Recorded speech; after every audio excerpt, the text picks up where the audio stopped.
Bapak Ibu, salam sejahtera untuk kita semua. Ini Waalaikumsalam warahmatullahi wabarakatuh. Malam, Pak. malam. Baik, Bapak Ibu, Mas Mbak, teman-teman sekalian, ini pertemuan kita yang keempat ya untuk materi pajak penghasilan orang pribadi. Kalau yang modul yang ada di modul ya, tinggal satu bab yaitu tentang eh, PPh terutang untuk wajib pajak yang menggunakan tarif PPh final UMKM 0,5% dari omset.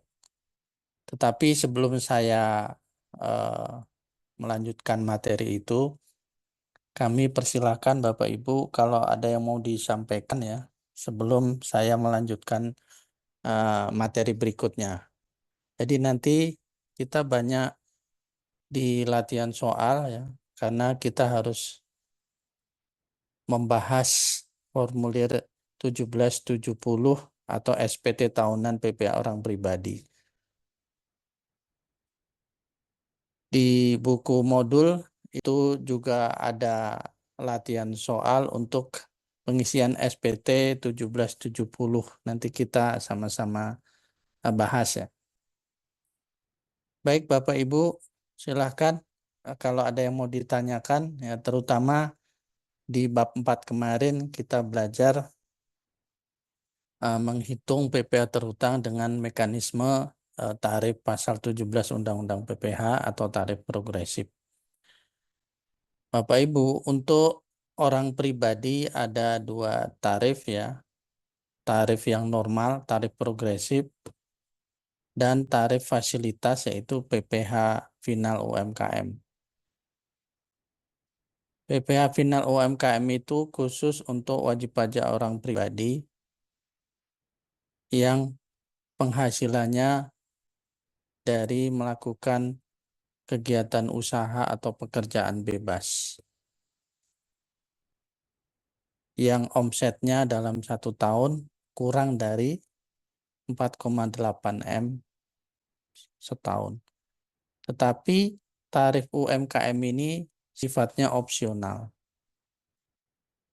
Artinya wajib pajak orang pribadi yang penghasilannya dari kegiatan usaha atau pekerjaan bebas, omsetnya kurang dari 4,8, boleh mengambil menggunakan tarif PPh final atau tidak.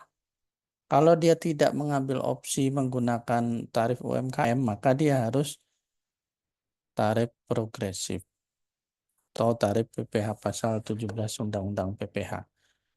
Nah, Bapak Ibu, penghasilan orang pribadi kan ada diperoleh dari usaha atau pekerjaan bebas, kemudian dari pemberi kerja atau pekerjaan, kemudian dari lainnya dan dari luar negeri. Lainnya itu bisa dari passive income atau yang irregular income. Nah, nanti Bapak Ibu di bab 5 ini kita belajar untuk tarif PPh final. Di orang pribadi ada perlakuan khusus untuk istri yang berpenghasilan.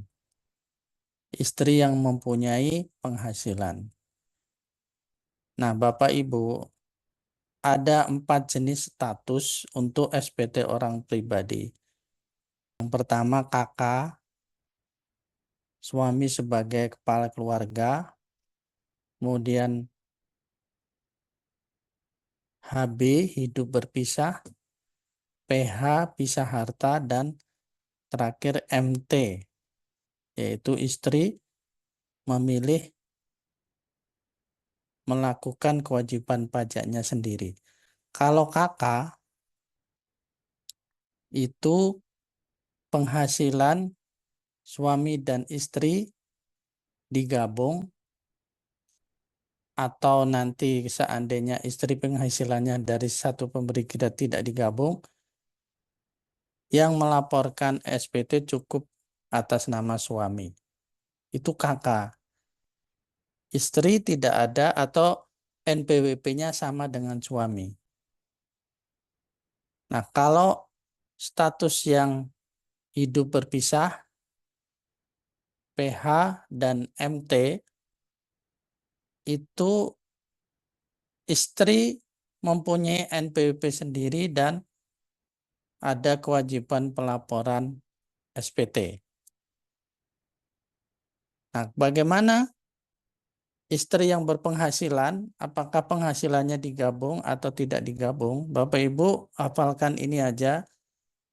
Atas penghasilan istri dari satu pemberi kerja, atas penghasilan istri dari satu pemberi kerja, dan penghasilan istri itu tidak ada hubungan pekerjaan atau penghasilan dari suami, maka penghasilan istri ini bersifat final. Kalau bersifat final, berarti penghasilan istri tidak digabung dengan penghasilan suami. Sebagaimana perlakuan penghasilan yang dikenakan pajak final kan tidak digabung dengan penghasilan yang dikenakan pajak tidak final. Nah, kemudian ada istri yang penghasilannya bukan dari satu pemberi kerja atau lebih dari satu pemberi kerja atau penghasilannya dari usaha atau penghasilannya dari usaha dan pemberi kerja. Nah, itu nanti penghasilan istri bisa digabung dengan penghasilan suami. Maksudnya digabung ini nanti dihitung dengan tarif pasal 17 karena dia termasuk kelompok penghasilan yang dikenakan pajak tidak final. Nah, sekarang pelaporan SPT-nya seperti apa? Pokoknya kalau istri punya NPWP lapor sendiri SPT-nya. Tinggal nanti kalau dia PH atau MT pakai proporsional. Nah, ini kemarin sudah kita bahas. Ini adalah pembahasan PHMT, Bapak. Bisa harta atau istri memilih melakukan kewajiban pajaknya sendiri. Nah, ini yang di slide ya di layar Bapak Ibu. Ini adalah perhitungan PH atau MT. Jadi penghasilan neto suami dan istri digabung. Penghasilan neto gabungan 460. Nah, pengurangnya PTKP gabungan juga, yaitu K garis miring I garis miring 3. Jadi ini ciri PTKP I ini adalah ciri kalau penghasilan suami istri itu digabung. Kalau penghasilan istri dianggap final, maka PTKP-nya K garis miring 3 misalnya. Yang dihitung adalah atas penghasilan suami saja. Tapi ini digabung karena tadi eh, penghasilan istri lebih dari satu pemberi kerja atau penghasilan istri dari usaha atau pekerjaan bebas atau penghasilan istri dari pemberi kerja dan usaha atau pekerjaan bebas. Nah, ini digabung.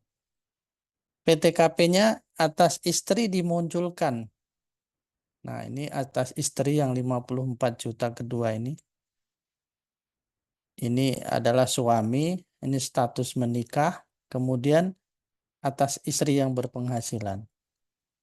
Nah, kemudian ini tanggungannya maksimal 3 sehingga PTKP gabungannya adalah 126 juta. Setelah dikarikan tarifnya PPh terhutang, diketemulah PPh terhutang gabungan. Nah, ini gabungan penghasilan suami dan istri. Sementara karena ini PH atau MT, ada kewajiban istri melaporkan SPT-nya tersendiri. Maka diproporsionalkan untuk melaporkan masing-masing. Berapa porsinya, proporsionalnya adalah penghasilan neto, kalau ini porsi suami, proporsional suami, penghasilan neto suami dibagi total penghasilan dikalikan PPh terhutang. PPh terhutangnya 52.500.000. Ini gabungan ya, PPh terhutang gabungan. Ini PPh terhutang suami. PPh terhutang istri, penghasilan neto istri dibagi total penghasilan dikalikan PPh terhutang gabungan. Ini PPh terhutang untuk istri. Nah, nanti PPh terhutang ini dilaporkan di SPT masing-masing. Kemudian pengurangnya adalah kredit pajak masing-masing. Nah, nanti atau sudah ya kemarin atau belum, nanti kita waktu membahas latihan soal itu termasuk kita latihan penggabungan penghasilan ya, untuk suami yang statusnya nanti kakak, HB, kemudian PH maupun MT. Jadi 4 status itu. Nanti penghasilannya yang digabung atau tidak digabung. Oke, Bapak Ibu, itu adalah menggunakan tarif terhutangnya, yaitu progresif pasal 17 Undang-Undang PPh. Sekarang masuk ke bab 5. Ini perhitungan PPh terhutangnya yang menggunakan mekanisme PPh final. Mbak Anissa nih nanya, Pak izin bertanya, kalau suami istri masing-masing lapor, lalu perhitungan pajak gabungan itu disadukan di SPT siapa? Di SPT kedua-duanya. Sedangkan harus lapornya berdasarkan proporsi. Ya, pertanyaan bagus. Jadi di SPT kedua-duanya. Nanti baik di SPT suami maupun di SPT istri itu ada lampiran isian yang perhitungan penggabungan penghasilan. Baik di SPT istri maupun di SPT suami. Sampai nanti porsinya juga dapat masing-masing. Nah, jadi di lampiran SPT-nya itu ada disediakan perhitungan PH atau MT, baik di suami maupun di istri. Nanti porsinya juga ada di perhitungan itu. Nah, tinggal nanti kalau untuk SPT suami diambil dari porsi suami, kalau istri dari porsi istri. Oke ya, Mbak Anissa. Jadi di SPT masing-masing ada. Nanti kita bahas ya untuk yang penggabungan penghasilan itu. Sepertinya kemarin sudah ya? Atau belum? Ya, nanti kita bahas. Baik, saya mau jelaskan dulu ini bab 5 PPh final atas UMKM. Peraturan yang dipakai adalah peraturan pemerintah nomor 55 tahun 2022. Ini turunan dari Undang-Undang nomor 7 tahun 2021 tentang harmonisasi peraturan perpajakan. Jadi di bawah undang-undang itu ada peraturan pemerintah. Nanti di bawah peraturan pemerintah ada peraturan Kementerian Keuangan. Baik, ini menggantikan peraturan pemerintah nomor 23 tahun 2018. Jadi tahun 2018 itu tarif UMKM-nya dulu 1%. Dan ini yang berubah ya dari PP 23 ke PP 55. Itu adalah tarif menjadi 0,5%. Kemudian nanti ada yang kedua yaitu batasan yang dikenakan pajak final batasan omset, yaitu 500 juta. Jadi kalau omsetnya belum 500 juta untuk orang pribadi, itu belum kena pajak PPh final. Wajib pajak yang menggunakan PPh final UMKM adalah wajib pajak orang pribadi dan badan. Jadi badan dalam hal ini bisa koperasi, CV, firma, atau PT, BUMN, BUMD, ya. BUM desa, ya. Bukan BUMN, desa, ya. BUMDes. Yang omsetnya tidak melebihi, Bapak Ibu, ya. Omsetnya kurang dari atau tidak melebihi. Omsetnya kemudian besar merupakan dalam 1 tahun, ya.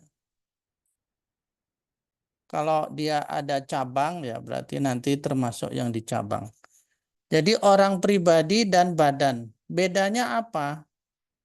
Kalau di orang pribadi, nanti ada batasan omset yang dikenakan pajak. Kalau omsetnya masih di bawah 500 juta dalam 1 tahun, untuk orang pribadi itu belum kena pajak UMKM.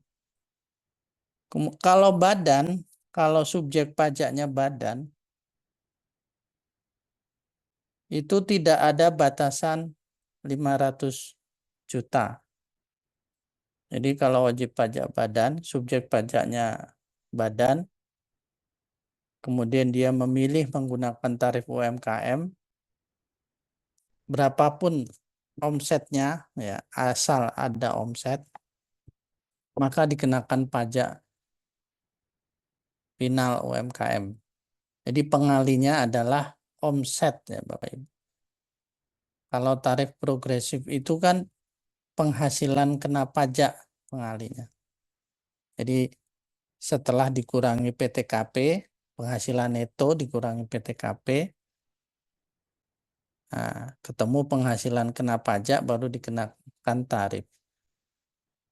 Kalau ini pengalinya adalah omset. Jadi omset dikalikan 0,5%. Jadi baik orang pribadi maupun badan maka boleh menggunakan tarif UMKM.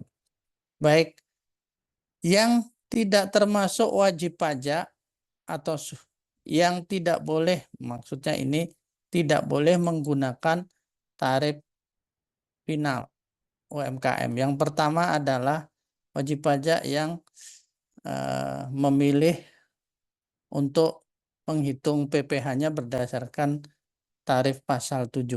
Nah, ini yang dimaksud bahwa kalau dia sudah memilih untuk tarif progresif, ya sudah, ya.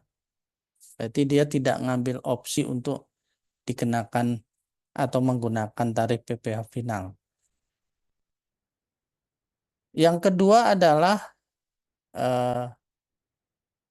perusahaan, nah ini subjek pajak badan, berbentuk komanditer atau firma yang dibentuk atau anggotanya itu orang pribadi yang memiliki keahlian khusus yang sama, ya, yang sejenis dengan jasa sehubungan dengan pekerjaan. Contoh nih, misalkan Tuan C seorang konsultan pajak, Tuan D konsultan pajak juga, kemudian bikin firma, namanya firma CD dan rekan.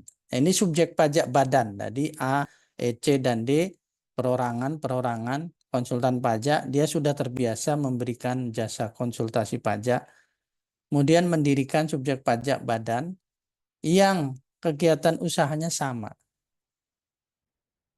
Nah, ini yang tidak diperbolehkan menggunakan tarif UMKM. Yang tidak diperbolehkan menggunakan tarif UMKM. Jadi firma, CV, atau yang lainnya yang tidak terbagi atas saham dibentuk oleh orang pribadi yang melakukan kegiatan pekerjaan bebasnya sama. Waduh, pertanyaannya dari PDI, ada orang partai.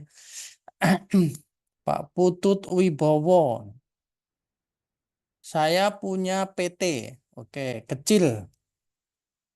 Maksudnya kecil ya. Berdiri tahun 2021. Kemudian Februari 22 saya mengajukan PKP. Oke, kalau PKP ini sudah terkait dengan apa namanya, omsetnya di atas 4,8. Kemudian ya karena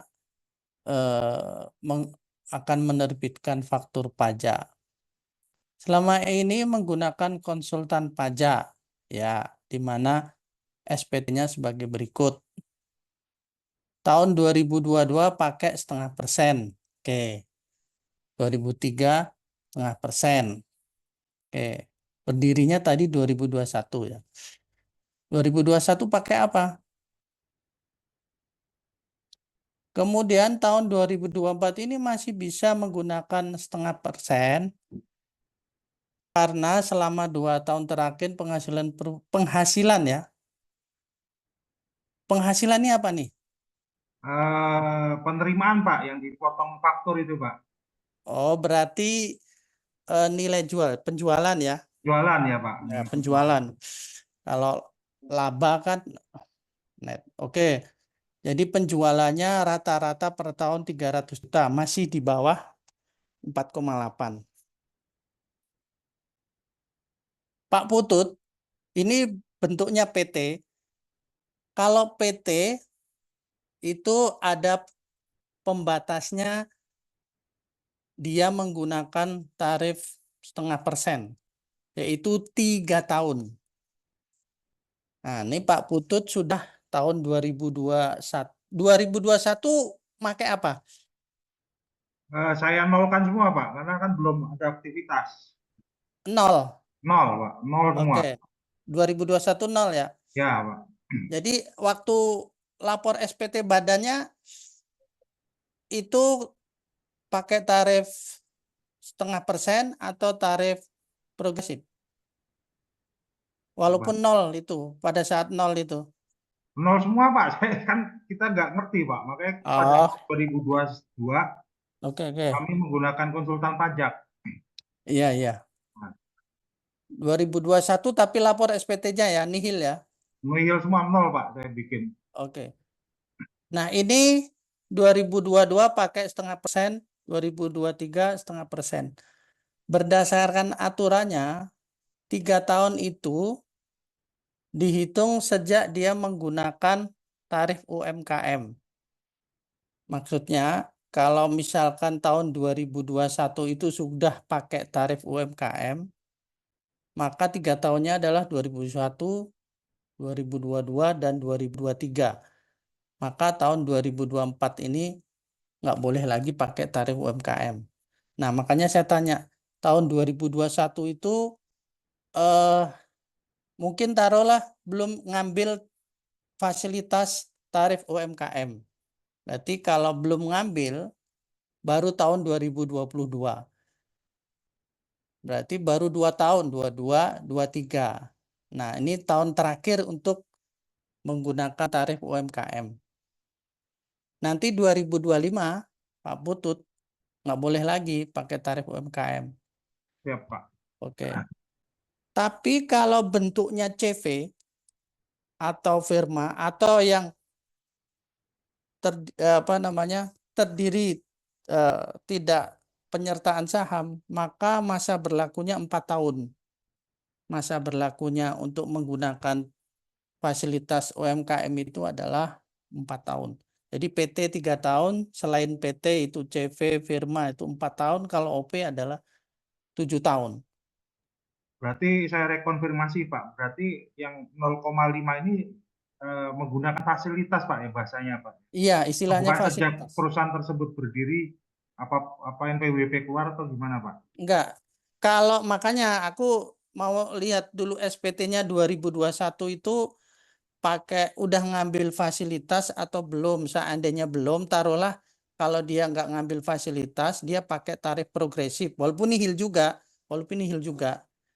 Nah, berarti belum dia ngambil fasilitas, maka baru diambil 2021, 22, 22, 23, 24. Nah, ini terakhir.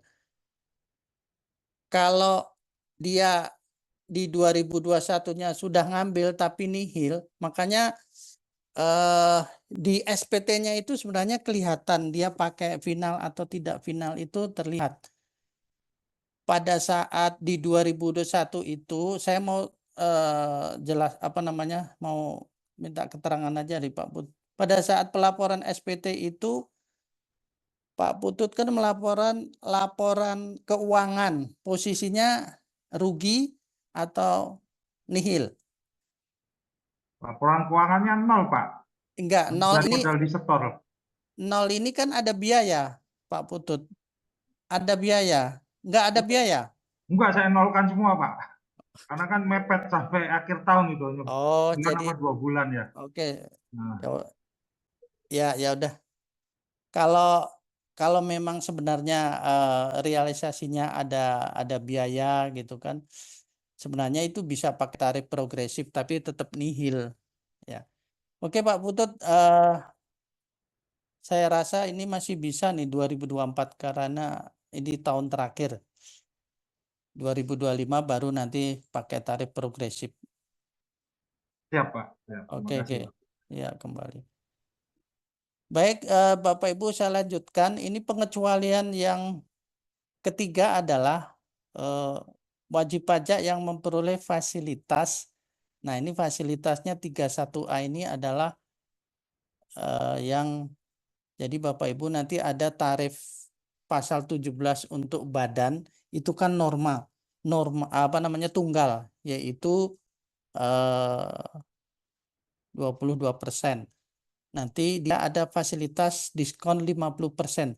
Jadi di dalam tarif normal, bukan tarif UMKM ya, tarif pasal 17 itu ada fasilitas yang lain juga termasuk ini 3A, 31A ini adalah tarif yang digunakan oleh subjek pajak badan omsetnya masih di bawah 4,8 tapi dia tidak ngambil tarif UMKM. Maka dia nanti dapat tarif diskon 50% dari tarif normal. Tarif normalnya kan 22% dari laba ya. Nah, kalau dia ngambil fasilitas ini Izin maka bertanya Pak, itu yang barusan Bapak jelasin itu kantor saya juga pakai fasilitas yang diskon 50% itu Pak. Itu iya, berlaku sampai berapa lama, berapa tahun Pak? itu tidak ada batasan waktu sepanjang omsetnya masih di bawah 4,8. Oh gitu. Ya Oke. kan tadinya awalnya kantor saya itu sebelum make yang diskon 50% itu masih make tarif UMKM yang 0,5 Pak. Oke. Berarti 0,5-nya udah selesai karena lewat dari 3 tahun. Iya, betul Oke. Pak. Nah, Ya. setelah itu saya make fasilitas yang omset saya di bawah 4,8 dan itu dapat diskon 50% itu Pak. Berarti Ya itu nggak betul. ada batasan ya Pak? Nggak ada batasan, Bu. Batasan Tapi tahun, batasan omset ya iya adanya. batasan omset. Gini loh Mm. Pak, jadi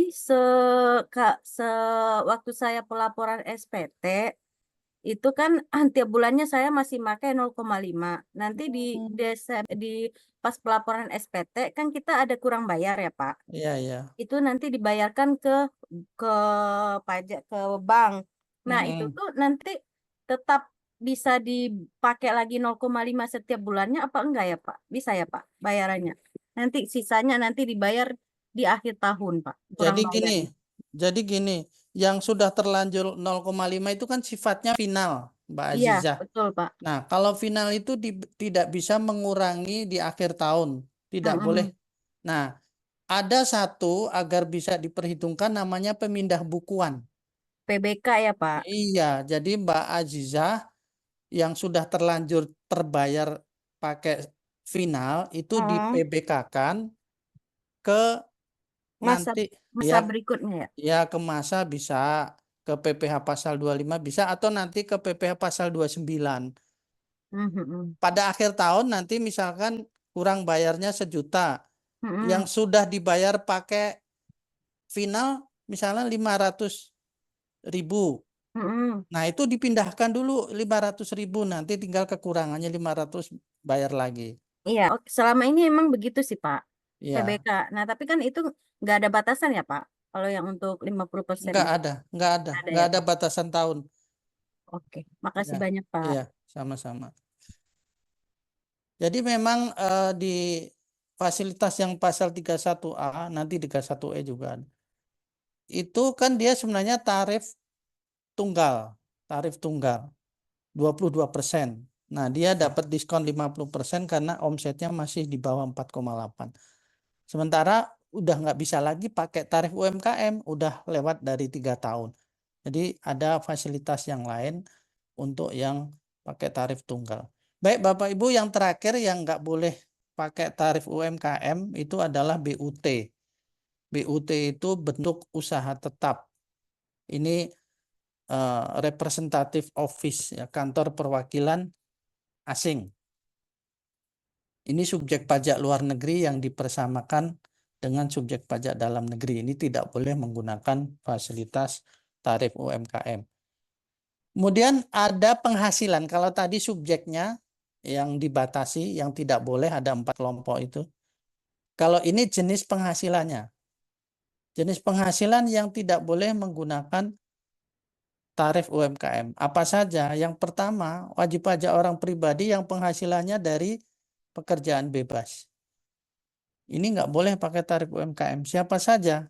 Ada tenaga ahli di situ, ada akuntan, arsitek, dokter, PPAT, dan seterusnya. Kemudian ada pemain musik, pembawa acara, penyanyi, pelawak, pemain drama, ya, penari, ada olahragawan, penasehat, agen iklan, pengawas. Nah, ini tidak boleh menggunakan tarif UMKM. Ini profesi, ya.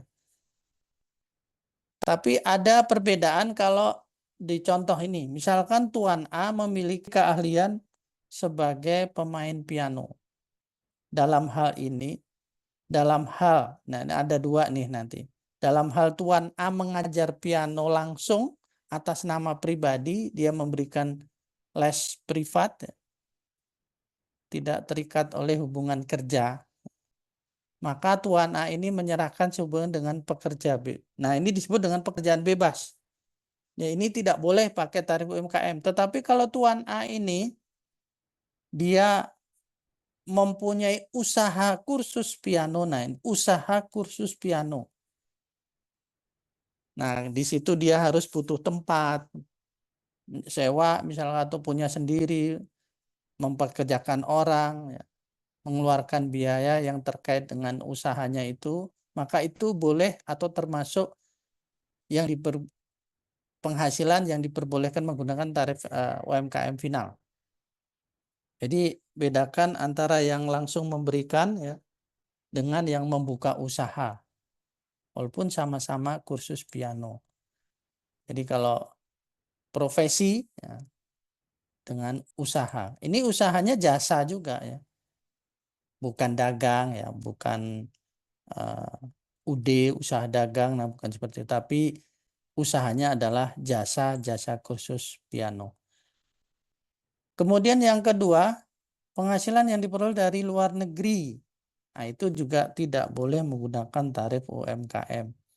Berarti kalau tidak boleh, ya tarif progresif kalau orang pribadi, kalau badan ya nanti dengan tarif tunggal yaitu 22%, atau nanti kita lihat omsetnya masih di bawah 4,8, dia pakai fasilitas yang Undang-Undang Nomor 31 tadi, yaitu diskon 50%.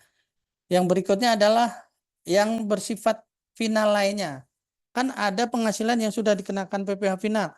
Jasa konstruksi, sewa gedung, kantor, bangunan, tanah dan atau bangunan. Kemudian real estate itu adalah jasa yang sudah dikenakan PPh final. Jadi tidak boleh lagi dia menggunakan, tarifnya sudah ditentukan kan. Jasa konstruksi sudah ditentukan tarifnya, sewa tanah dan atau bangunan juga sudah ditentukan tarifnya. Jadi ini yang tidak boleh, atau penghasilan yang tidak boleh menggunakan tarif UMKM. Yang terakhir adalah penghasilan yang bukan objek ya. Kalau bukan objek ya tidak dikenakan. Nah ini tadi Pak Putut ya, jangka waktu bagi orang pribadi adalah 7 tahun. Jadi 7 tahun, 4 tahun, 3 tahun ini dihitung dari setelah dia mulai pakai fasilitas UMKM, bukan berdiri ya. Kalau tadi asumsi ya, kalau pada saat berdiri tadi Pak Putut 2021 tadi pakai tarif normal, belum dihitung. Jadi kalau setelah pakai konsultan dia pakai tarif UMKM 2022, 2023, nah terakhir 2024 ini. 22, 23, 24. 3 tahun untuk yang PT. Nah, ini 3 tahun untuk PT. Kalau untuk CV itu adalah atau perusahaan perseroan perorangan itu 4 tahun. Jadi 4 tahun, 3 tahun, 7 tahun itu dimulai dari pertama kali dia menggunakan tarif UMKM. Ini ada pertanyaan lagi dari Mbak Anissa. Mbak Anissa pertanyaannya, kalau orang pribadi ukurannya apa ya Pak? Apakah sejak awal punya NPWP? Ukurannya apa nih? SML maksud ukuran baju, Mbak Anissa. Ini Pak, apa namanya berlakunya PP final UMKM ini Pak? Ya, berlakunya jadi tahun pertama tuh dihitung sejak dia pakai fasilitas itu. Walaupun nih tadi Pak Putut berdiri 2021, dia belum pakai 2021 tuh. Nah, baru 2022. Berarti dia ngitung tahun pertamanya adalah 2022. Nah, kalau OP sejak kapan? Apa sejak dia punya NPWP? Enggak juga. Misalnya kalau punya NPWP dia belum ada penghasilan, lapor pajaknya masih nihil, belum pakai. Kemudian tahun kedua dia pakai tarif progresif, oke, karena belum tahu dia pakai tarif progresif.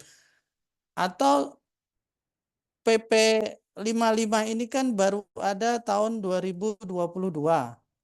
Ya udah, karena ada PP 55 mulai tahun 2022 saya pakai. Makanya dihitung dari sejak pertama kali dia menggunakan fasilitas ini. Iya, dikosongin itu karena dia belum ngambil. Nah, dia belum pakai ya, dikosongin ya. Karena belum ada usaha kali ya, belum ada biaya, belum ada, dikosongin. Oke. Laporan SP tahunan sampai di-share. Oke. Jadi gini, nanti kalau masih belum ada ya, omset belum ada, biaya belum ada ya, Pak Putu ya. Ya berarti belum diambil. Taruhlah masih pakai tarif normal ya. Baik, itu Mbak Anissa ya. Jadi dihitungnya sejak dia menggunakan fasilitas itu. Bukan sejak berlakunya peraturan ini. Ini peraturan, sebenarnya tahun 2018 itu kan sudah ada. Jadi 7 tahun itu, tapi kan tarif 2018 itu 1% ya. Jadi kalau 7 tahun tuh 2018 sudah dihitung. Kalau memang sudah langsung ngambil pada saat peraturan itu keluar ya. 18, 19, 20, 21, 22, 23, 24. Nah, terakhir tahun 2024 nih. 18, 19, 20, 21, 22, 23, 24. Nah, ini tahun ke-7. Kalau memang 2018 itu sudah make ya. Kalau belum ya sejak dia kapan make. Baik, kita lanjut ya. Tadi ada pembatasnya ya, PP atau ada pengecualiannya. Yang pertama itu dikecualikan dari subjeknya, subjek kedua. Yang kedua adalah dikecualikannya dari jenis penghasilannya. Ini pembatas yang lain adalah jangka waktu, yaitu 7 tahun, 4 tahun, dan 3 tahun. Bapak Ibu, nah ini contoh ya, contoh. Ini tahu Tuan L memiliki kedai kopi 2022. Jadi tahun pertamanya 2022 karena dia mulai 2022 sudah berdiri dan sudah pakai, ini kan Desember nih. Desember 2022 sudah pakai 100, 500, 1M, 1,2, 1,5. Ini 7 tahun nih. Berarti tahun ke 2020, tahun ke-8 atau 2029 dia nggak boleh lagi pakai tarif UMKM final. Menguntungkan mana sih sebenarnya pakai tarif UMKM atau tarif normal? Ayo. Kalau nguntung nih lihat dari apa nih? Kalau dari sederhana, ya UMKM ini sederhana ngitungnya. Cuma dari omset kemudian dikalikan tarif 0,5%. Selesai. Sederhana.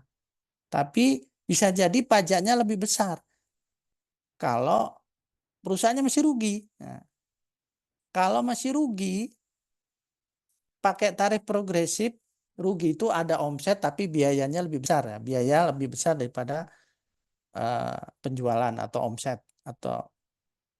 Nah, rugi kalau dia pakai tarif normal maka belum kena pajak karena rugi. Tapi kalau dia pakai tarif UMKM asal ada omset bayar pajak. Ya kalau ditanya enak mana ya dilihat dari apa dulu. Kalau ya semua ada kerugian dan keuntungannya. Kalau menurut saya nih usaha baru berdiri, masih invest, masih banyak biaya. Pakai laporan keuangan aja, pakai tarif normal aja. Apalagi kalau investor ya, maksudnya klien itu kan akan melihat kalau UMKM, nah dilihatnya nanti apalagi ikut tender. Nah. Baik Pak Ibu, lanjut untuk orang pribadi dan badan ada perbedaannya dalam hal batasan untuk dikenakan pajak. Orang pribadi ada batasannya 500 juta. Jadi kalau omsetnya masih di bawah 500 juta belum kena pajak. Ini yang UMKM ya. Kalau badan tidak dibatasi. Kalau subjek pajaknya badan tidak dibatasi pakai tarif, tidak dibatasi dengan omset, berapapun omsetnya kena PPh final 0,5%. Tapi kalau orang pribadi, nah ini kan badan 0,5% itu untuk badan. Kalau orang pribadi ada pembatasnya yaitu 500 juta. Oke, 500 juta. Nah ini contohnya Bapak Ibu. Kalau Januari ini dia langsung pakai misalkan tahun 2022, nah, 2022 berdiri perusahaannya, bukan perusahaan ya, orang pribadi punya usaha atau Januari 100, Maret 100, April 100, nah Mei itu 150. Jadi saya contohkan 150. Di Mei Bapak Ibu, Mei itu sudah melebihi akumulasi sampai dengan Mei itu sudah melebihi 500 juta, yaitu 550. Ya 550. Jadi Januari sampai April belum kena pajak. Masih di bawah 500. Mei itu sudah 550 juta. Maka yang kena pajak 50 juta kali 0,5%. Maka PPh terhutangnya di kolom yang paling kanan tuh 250.000. 50 juta kali 0,5%. Maka baru bayar pajak di bulan Mei itu 250.000. Kemudian bulan Juni ya bayar ya. Berapa? 100.000 kali 0,5%, 500.000 sampai dengan Desember. Kalau ini subjek pajaknya badan tidak ada batasan. 500 juta ini hanya untuk orang pribadi, subjek pajak orang pribadi. Oke, Nah, Bapak Ibu, bagaimana cara pelunasan PPh final UMKM? Ada dua cara. Yang pertama adalah dengan setor sendiri. Jadi setor dengan menggunakan NPWP sendiri. Paling lambat di setor tanggal 15 bulan berikutnya. Yang kedua adalah dengan cara withholding tax atau dipotong oleh pihak lain. Dipotong oleh pihak lain. 0,5% kali omset. Bagaimana cara tahunya pihak lain itu melakukan transaksi dengan UMKM sehingga harus dipotong 0,5% final? Tahunya dari mana? Pembeli kita, klien kita. Tahunya dari penjual, dari UMKM-nya. Jadi untuk agar dipotong 0,5%, dia harus bisa menunjukkan surat keterangan bahwa dia UMKM. Untuk memperoleh surat keterangan ya dimintakan ke kantor pajak. Sekarang bisa lewat online juga bisa kan, DJP online. Jadi surat keterangan ini dibutuhkan kalau pembelinya adalah subjek pajak pemotong. Jadi nanti agar tidak salah, dia motongnya adalah 0,5% final.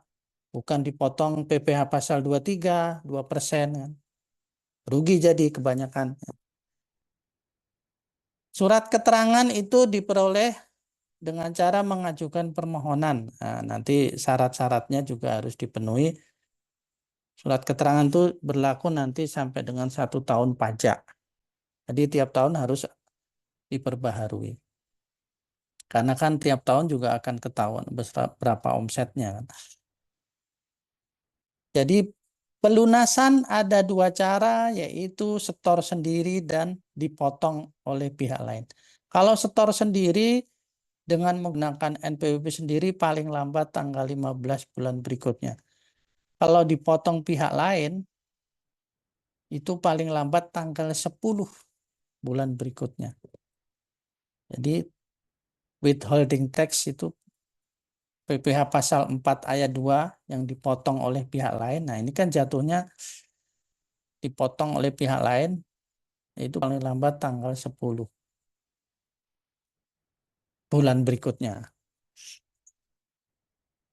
Ini Bapak Ibu untuk PPh final UMKM. Kalau untuk subjek pajak badan, jadi Bapak Ibu harus bisa memisahkan kalau tarif progresif itu ada dua, yaitu yang menggunakan pembukuan dan norma pencatatan. Kalau PPh final UMKM itu maksudnya tidak ditanya apakah pembukuan, apakah pencatatan. Dia omset saja, ya, tergantung omset. Omsetnya di bawah 4,8 dia. Tapi Bapak Ibu ini opsional ya, Bapak. Kalau dia tidak ngambil, ya berarti dia pakai tarif progresif. Atau kalau badan itu tarifnya tarif tunggal 22%. Kalau orang pribadi kan progresif, tarif pasal 17. Kalau dia nggak ngambil ya. Tapi kalau sudah ngambil, nah itu di tahun pertama dihitung. Karena kan ada batasan tadi. Batasan 7 tahun, 3 tahun, dan 4 tahun. Nah ini. Pak, dari awal saya nggak ngambil. Berarti ya belum dihitung pada saat dia ngambil. Pak, di tengah-tengah, ini kan 7 tahun nih. Misalkan di tengah-tengah ini, saya omsetnya 5M, Pak. Ini kan Bapak Ibu tahun 2022 masih 100. 2026, 5M. Berarti kan di tahun 2027 dia nggak boleh pakai tarif UMKM. Jadi 4,8 itu adalah tahun pajak sebelumnya. Ini berdiri tahun 2022.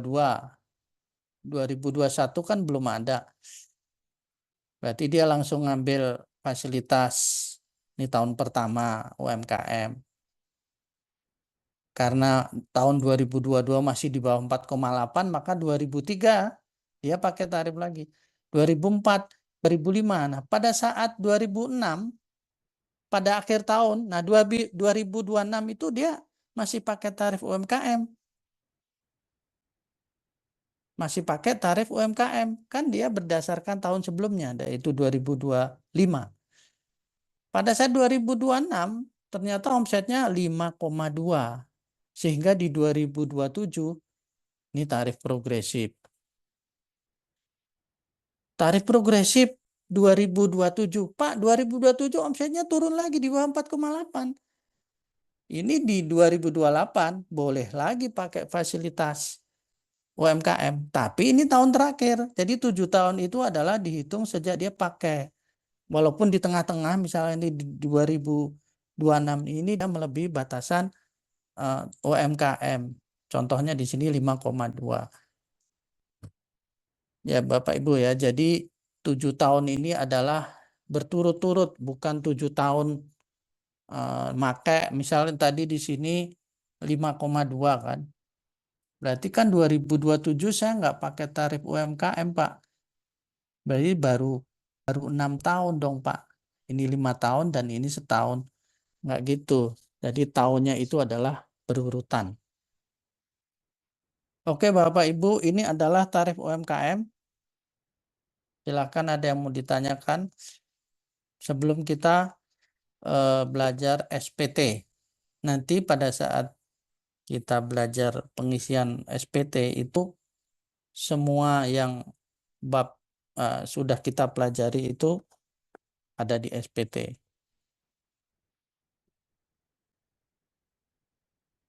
Kita masih ada 4 pertemuan ke depan ya. Ini kalau Bapak Ibu sempat buka-buka modulnya, bab terakhir ini adalah latihan soal pengisian SPT. Di modul ini ada SPT 1770 SS, S dan 1770. Jadi untuk orang pribadi itu ada 3 jenis SPT Bapak Ibu. Ada berapa? 3 jenis SPT. Yaitu 1770 SS, 1770 S, dan 1770 tanpa S. Nah, nanti kegunaannya masing-masing ya. Setiap SPT kegunaannya masing-masing. Sementara saya ganti slide-nya ya untuk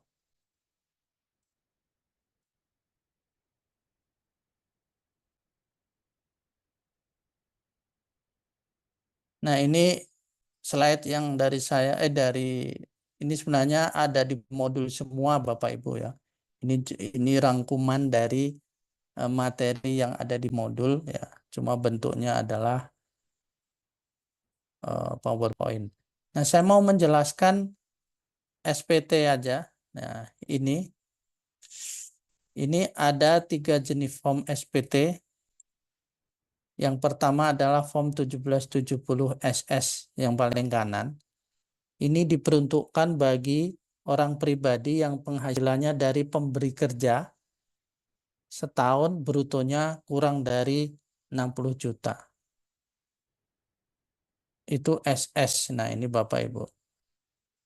Dari pemberi kerja. Ini kan selain itu berarti yang bukan dari usaha atau bukan dari pekerja bebas. Pemberi kerja itu karyawan. Nah, kami nyebutnya kalau di kantor tuh orang pribadi yang karyawan, OPK, orang pribadi. Satu pemberi kerja dan setahun brutonya kurang dari 60 juta. Pakai formnya adalah 1770 SS. Ini nanti formnya sederhana juga, hanya 1 lembar. Nanti kita bahas.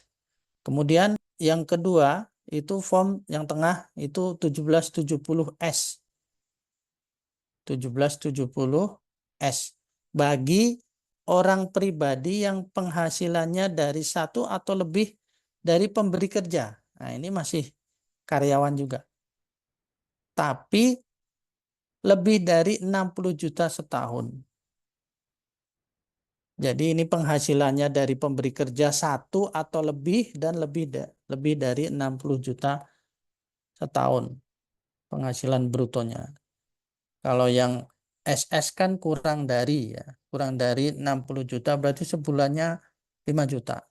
Nah, gaji sebulan 5 juta itu pakai formnya 1770 SS. Kemudian yang terakhir yang sebelah kiri itu form 1770. 1770 ini digunakan bagi orang pribadi yang penghasilannya dari usaha atau pekerjaan bebas atau dari pemberi kerja juga. Maksudnya atau dua-duanya. Jadi penghasilannya dari usaha dan dari karyawan. Itu untuk form 1770. Nah, Bapak Ibu nanti kalau ada yang belum paham silahkan nanti langsung ditanyakan ya. Kita akan latihan dulu 1770 SS yang mudah dulu. Atau kalau di modul itu yang dari belakang. Kalau ini kan yang susah nih. Nah, ini nanti aja yang gampang dulu. Yaitu 1770 SS. 1770 SS.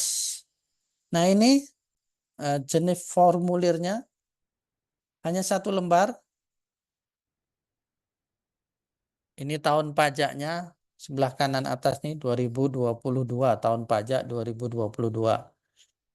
Jadi ini manual SPT-nya ya Bapak Ibu. Nanti kalau pada saat Bapak Ibu materi tentang elektronik SPT ya harus bisa manualnya dulu ya. Ada ada ISPT, ada e-form ya. Bedanya kalau e-form itu bentuknya PDF dan offline ya. Kalau yang ISPT itu online. Bentuknya nanti bukan PDF. Nah, ini 1770 SS. Ini ada, oh ya, Bapak Ibu, ini ada kotak. Terus di sebelahnya ini ada tulisan SPT pembetulan. Apa maksudnya? SPT pembetulan itu kalau Bapak Ibu melaporkan SPT yang kedua,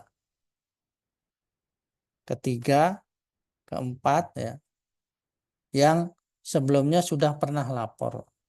SPT yang pertama itu kami menyebutnya SPT normal.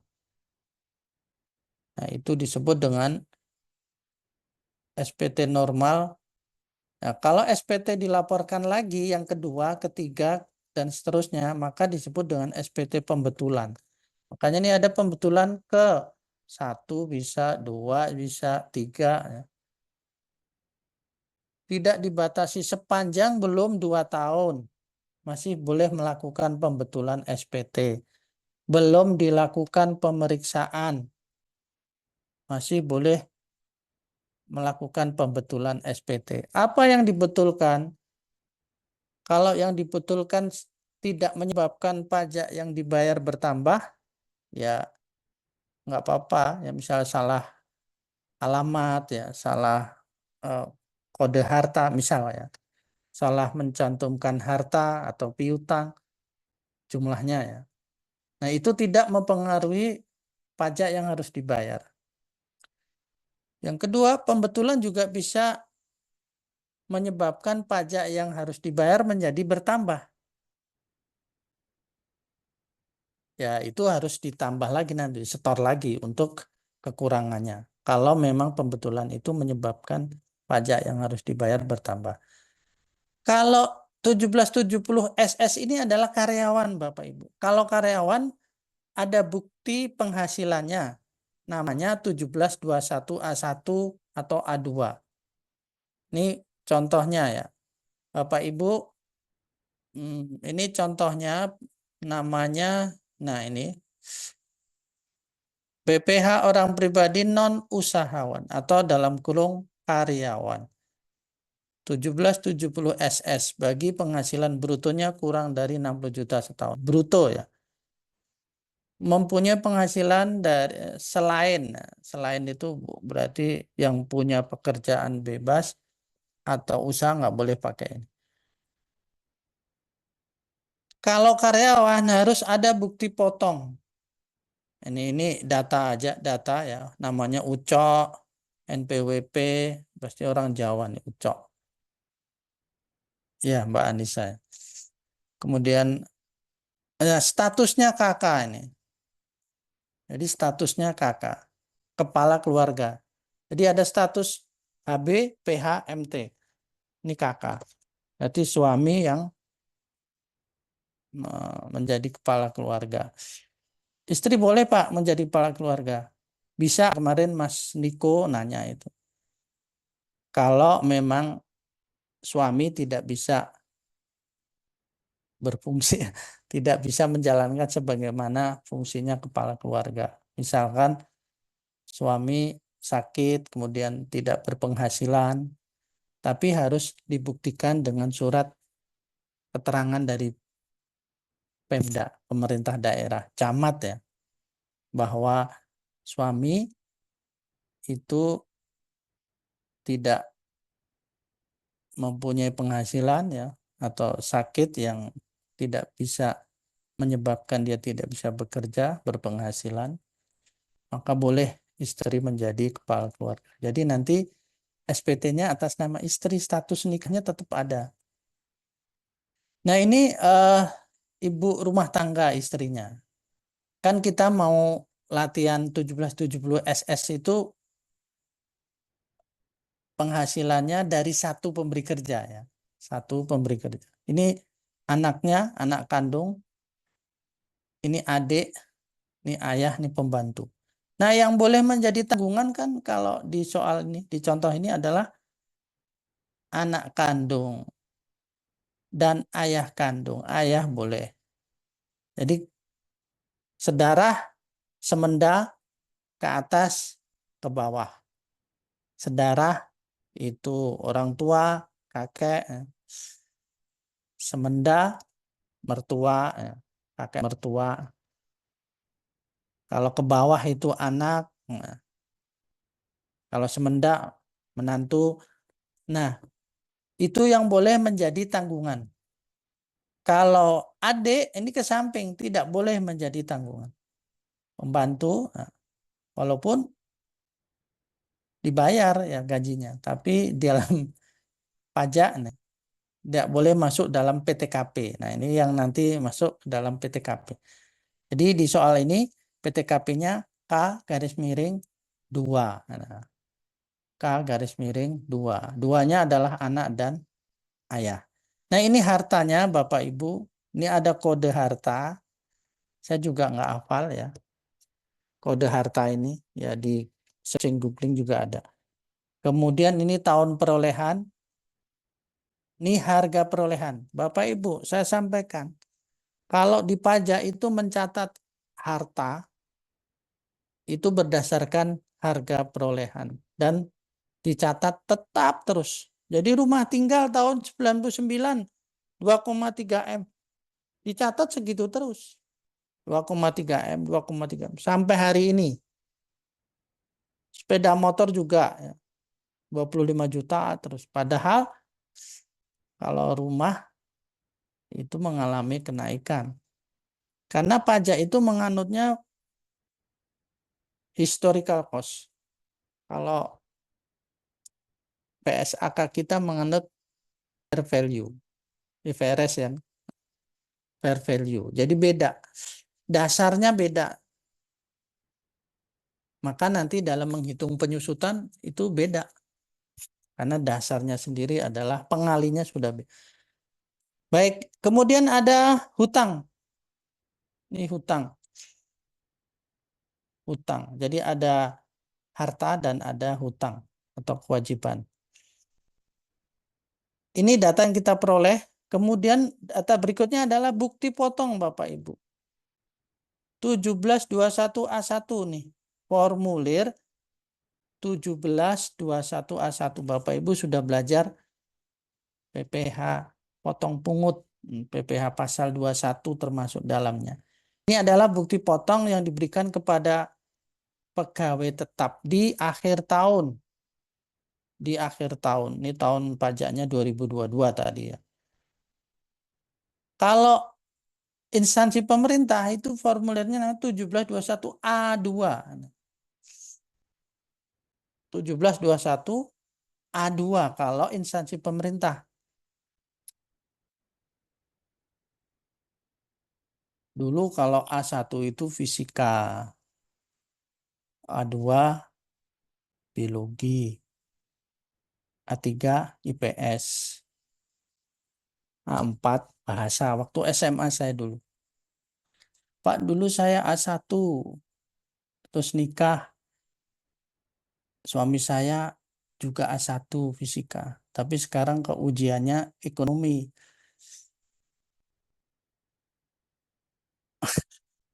Nggak ada hubungannya. Jadi Bapak Ibu, kalau dia SS harus ada ini.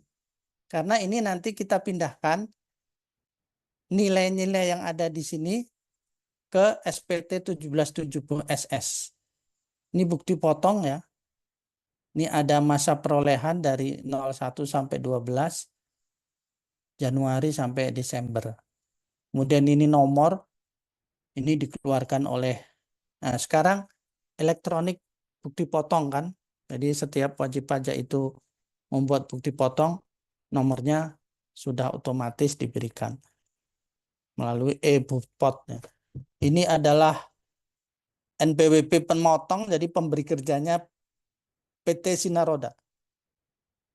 NPWP pemotong, jadi PT Sinaroda ini NPWP-nya Sinaroda. Kemudian identitas yang dipotong. UCOK, alamat, NIK, NPWP, nah status K2. Status K2. Jabatannya karyawan. Nah, ini formnya sudah tetap. Artinya tidak boleh mengurangi, tidak boleh menambah. Formnya sudah tertentu. Penghasilan bruto. Ada gaji, tunjangan. Nah, kemarin setiap tunjangan, nah ini kan bentuknya uang. Ya. Ini bentuknya uang semua. Kalau selain uang berarti natura dan atau kenikmatan. Itu juga merupakan taxable income atau objek pajak. Juga dimasukkan. Ya. Gaji pensiun, gaji dalam garis miring kalau dia pensiun 42 juta, tunjangan 7.500.000. Totalnya adalah 50 juta. Di bawah 60 juta ya, ini kotor. Kemudian pengurangnya ada biaya jabatan dan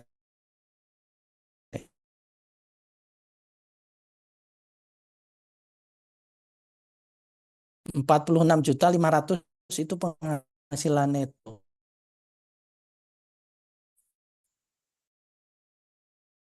HP-nya lebih besar dibanding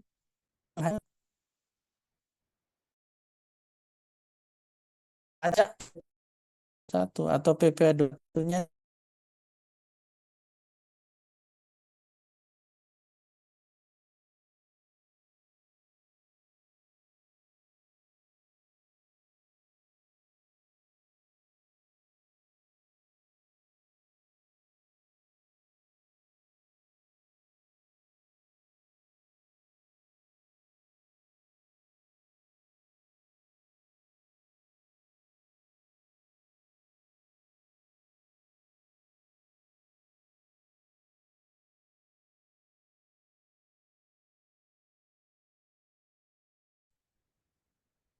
tiba-tiba keluar.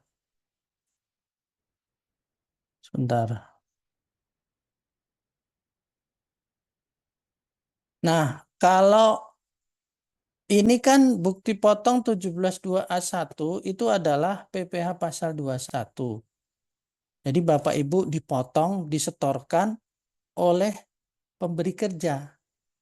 Jadi tiap bulan, kalau memang dia sudah di atas PTKP ya, itu dipotong pajaknya atas penghasilan Bapak Ibu, kemudian disetorkan oleh perusahaan menggunakan NPWP perusahaan. Nah, Bapak Ibu hanya dapat bukti potong seperti ini. Kalau bukti setorannya NPWP perusahaan. Nah, ini bukti potong digunakan sebagai lampiran untuk melaporkan SPT orang pribadinya. SPT orang pribadinya juga dilaporkan, yaitu paling lambat 31 Maret. Kalau ini tahun pajaknya 2022 ya 31 Maret 2023. Jadi SPT itu melaporkan semua penghasilan. Penghasilan yang dikenakan pajak tidak final, penghasilan yang dikenakan pajak final, dan penghasilan yang bukan objek pajak. Selain itu juga melaporkan harta dan hutang. Nah, kalau di Form 1721A1 kan cuma penghasilan kita aja yang dirinci dalam bukti potong itu. Perusahaan tempat kita kerja nggak tahu harta kita berapa. Ya, nggak tahu rinciannya apa saja. Nah, itu terlapor di SPT orang pribadinya, Bapak Ibu sekalian, yaitu 1770 SS. Nah, ini tadi kita ngomongin pembetulan ya. Nah, ini dikosongkan saja karena bukan pembetulan atau ini yang normal. Ini normal, jadi nggak usah disilang. Ini NPWP ya, identitas wajib pajak NPWP sampai sini ya. Kemudian ini nama. Kemudian bagian A adalah penghasilan. Penghasilan 50 juta. Ini kita ambil dari mana? Bukti potong, Bapak Ibu. Jadi kalau nggak ada bukti potong gimana, Pak? Nah, sebenarnya kalau nanti di DJP online, pelaporan secara online itu, kalau untuk 1770 SS itu tidak perlu ada attachment-nya. Nah, attachment-nya itu nggak ada. Maksudnya lampiran yang harus ikut dilaporkan itu nggak ada. Tapi kalau 1770S dan tanpa S itu ada lampiran yang harus di attachment. Kalau 1770 SS nggak ada lampiran. Padahal ngambil angka ini adalah dari 1721A1. Tinggal dipindah saja. Ini penghasilan bruto sehubungan dengan pekerjaan. Nah, tadi kan di sini udah ada 50 juta. Nah, ini. Kemudian apalagi pengurangnya? Nah, pengurangnya 3,5. Nah, ini.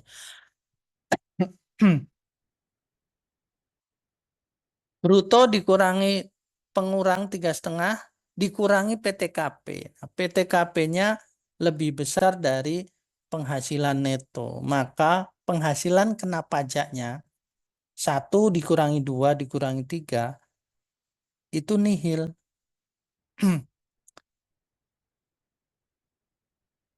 Jadi PPh pasal 21 orang pribadi yang penghasilannya hanya dari satu pemberi kerja, SPT orang pribadinya nihil. Kenapa nihil?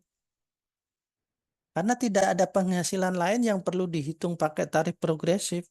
PPh terhutangnya nanti di sini sama dengan yang dipotong oleh pihak lain atau PPh pasal 21. Taruhlah misi penghasilannya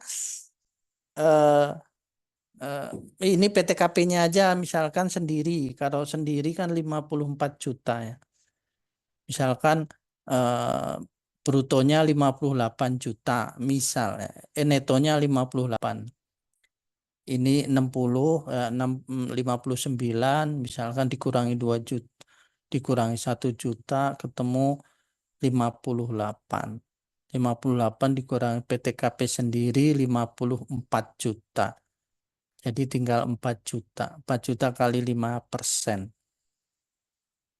20.000. Nah, itu BPH terutang.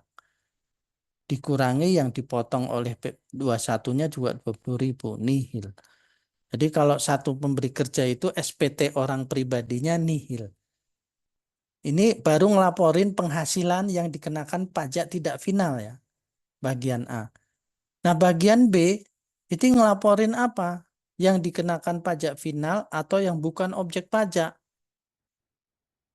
Kalau Bapak Ibu dalam tahun yang sama itu memperoleh penghasilan yang dikenakan pajak final, apa sih? Misal dapat sewa bangunan, kita menyewakan bangunan dapat penghasilan. Kemudian kita menjual tanah, ya sudah dikenakan pajak final. Kita dapat sumbangan, itu bukan objek pajak. Nah, ini yang nomor 10 ini yang bukan objek pajak. Kalau nomor 8 ini yang dikenakan pajak final, kemudian kalikan tarif PPh terutang. Ini cuma dilaporkan saja, toh sudah dipotong oleh pihak lain. Ya, kita punya bangunan disewa oleh perusahaan, maka perusahaannya nanti motong atas penghasilan kita. Kita dapat bukti potong, sudah dikenakan pajak final. Kalau PPh final kan dipotong. Pak, bagaimana kalau nyewanya bukan subjek pemotong? Kalau nyewanya perorangan misalkan, dia bukan subjek pemotong. Maka bisa dilakukan dengan cara setor sendiri. PPh finalnya itu disetor dengan NPWP sendiri. Jadi tidak dipotong. Bisa juga PPh final yang disetor sendiri. Ya termasuk UMKM tadi kan ada 2, di store sendiri atau dipotong pihak lain.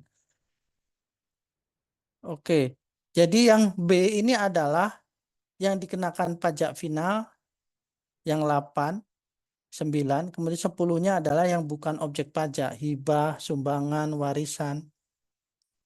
Itu bukan objek pajak. Jadi tetap harus dilaporkan, termasuk kan penghasilan.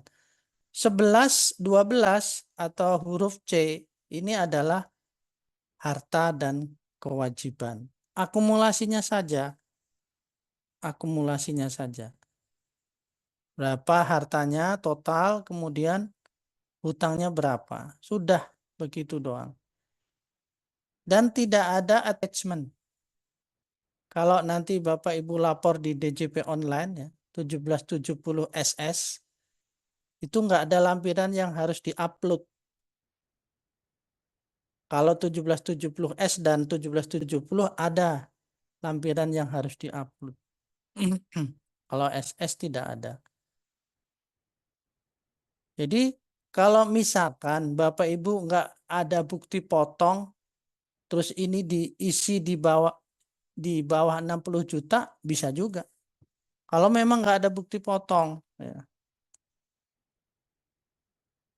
Jadi 1770 SS sederhana 1770 SS. Ada yang ditanya 1770 SS?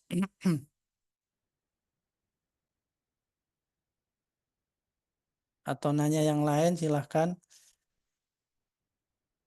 Kalau yang 1770 pembahasannya agak panjang, mungkin nggak bisa hari ini ya, besok ya.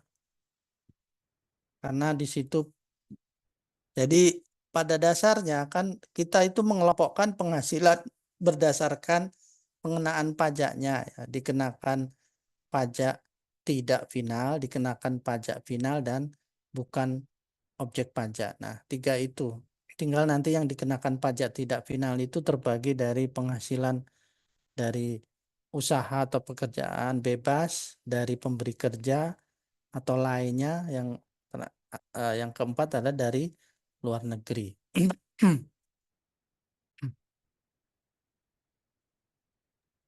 Malam Baik, Pak Amin. ya, ya, Pak, monggo Pak.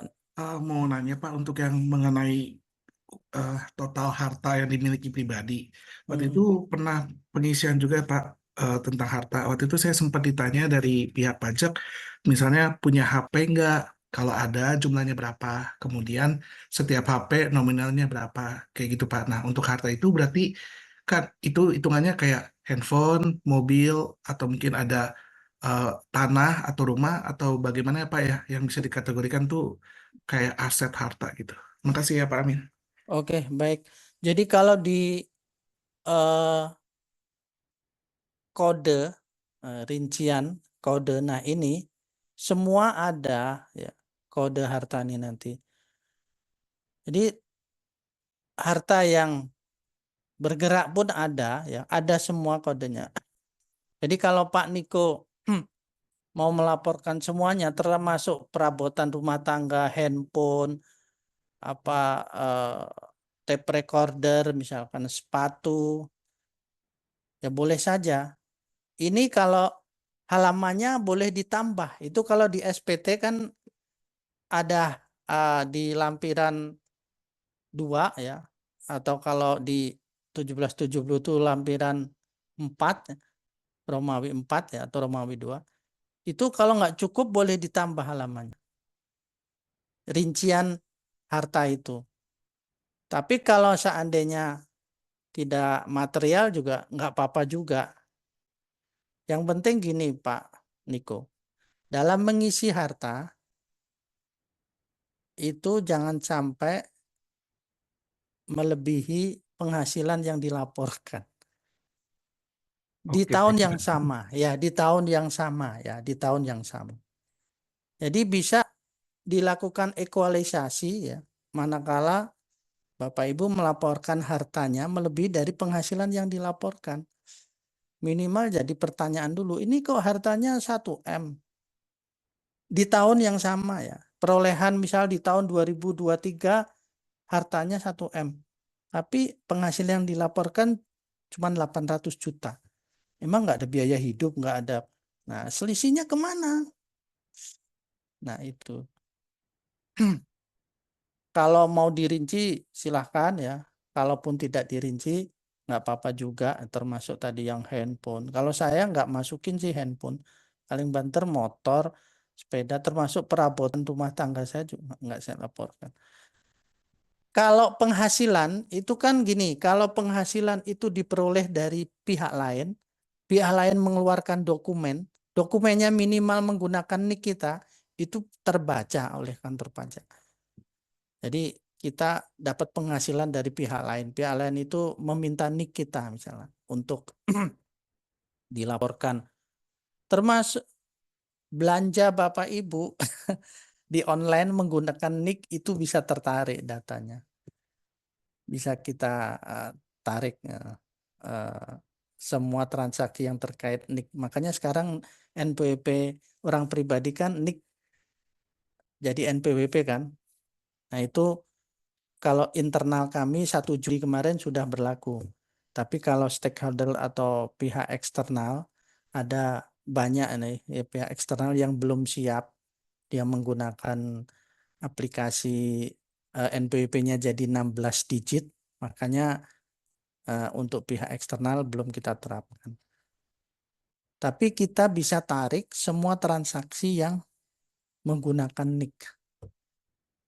Karena kita sudah online. Misalkan saya ketik nama Nikodemus Hermanto itu di aplikasi kami dapat itu alamatnya Mas Niko, kemudian statusnya. Kayak kartu keluarga itu kami.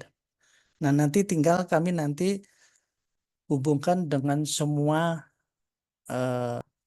kalau misalkan toko online ya kita minta datanya, dia ngasih karena ada undang-undang keterbukaan publik. Tapi nggak semuanya kita pakai kan. Kemarin hanya kasus tertentu atau kemudian lagi ada program tax amnesty kemarin itu.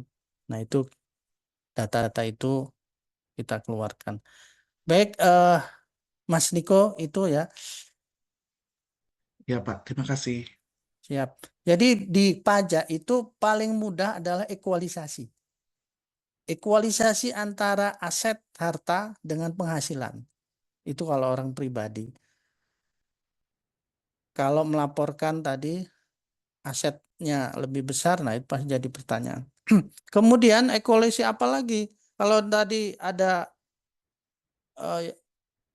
PKP, PKP itu kan terkait dengan transaksi yang terutang PPN ya, tadi Pak Putut ya, Mas Putut. Ekualisasinya dengan omset PPH. Nah, itu nanti apakah semua omset itu objek PPN atau sebaliknya?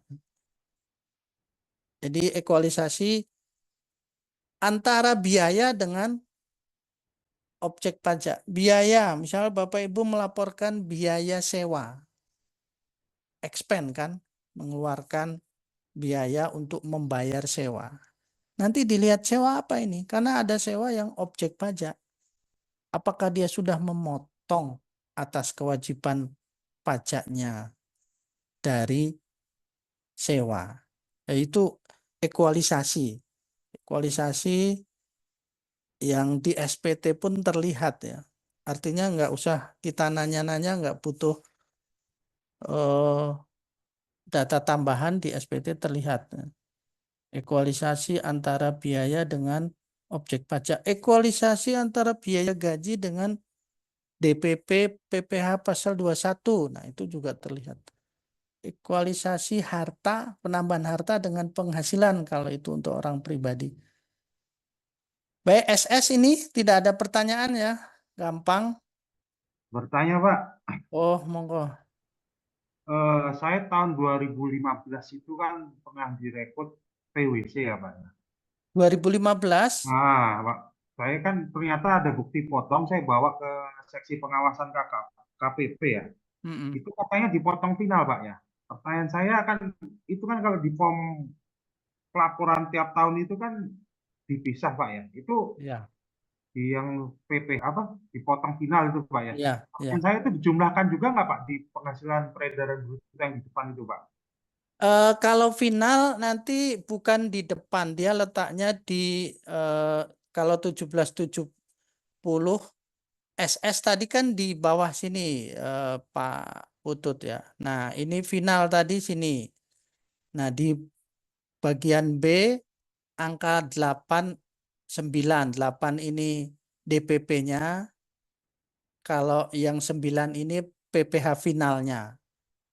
Kalau lebih dari satu, tinggal dijumlah aja di sini.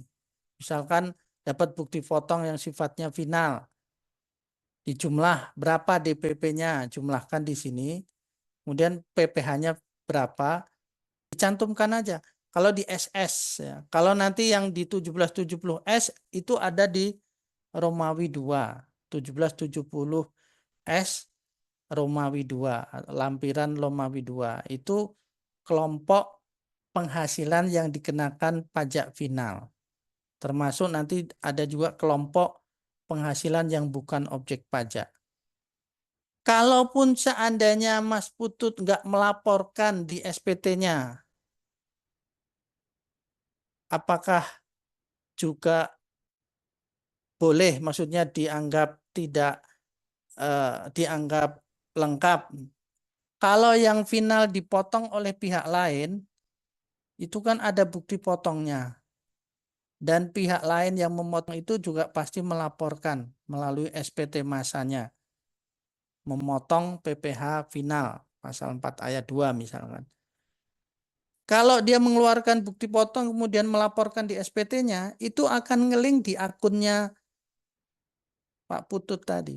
Akunnya Pak Putut kan NPWP-nya ngeling dengan, nah kalau seandainya Pak Putut nggak melaporkan, toh itu sifatnya final sih. Kalau PPh final ya sudah selesai. Tapi kalau ada bukti potong, yang pihak pemotong ngelaporin, yang dipotong nggak ngelaporin. Nah nanti kalau memang dihitung, dikumpulin jadi kurang bayar, ya ditagih di PPHOP-nya. di SPT tahunan orang pribadinya.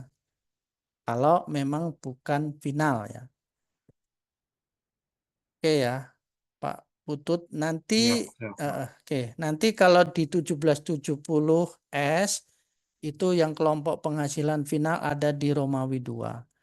Kalau 1770 itu kelompok penghasilan yang dikenakan final itu ada di lampiran Romawi 3.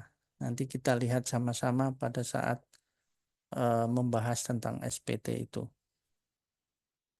Sama Siap? bertanya lagi, Pak. Oke. Saya setiap dapat undangan Pak narasumber, saya kan diminta nomor NPWP saya, Pak. Mm-mm. Dan saya cek yang kwitansi saya tanda tangan ternyata dipotong pajak, Pak. Mm-mm. Nah itu saya harus dilaporkan atau gimana? Soalnya saya nggak ada bukti potong apa-apa. Oh, gitu ya. Dipotongnya, Honor. ya honor. Dipotongnya siapa yang ngundang? Kementerian, Pak, biasanya. Oh, kalau kementerian final tuh biasa. Oh Jadi, gitu, Pak. jadi kalau kementerian itu instansi pemerintah mengundang sebagai narasumber, itu uang yang dibayarkan ke Pak Putut itu dari APBN atau APBD. Jadi honor yang sumbernya dari APBN, APBD itu objek PPh final. Nah, kalaupun Pak Putut nggak terima bukti potong sih nggak ngaruh juga. Cuma kan nanti oleh instansi pemerintah itu, kementerian itu dilaporkan nggak itu apa namanya PPh finalnya atau dipotong dengan benar nggak? Oke ya. Ya. Kalau siap, makanya nanti di 1770 S, nah S-nya 1, coba saya tunjukkan dulu deh biar dia ada di mana. Ntar bukan ini.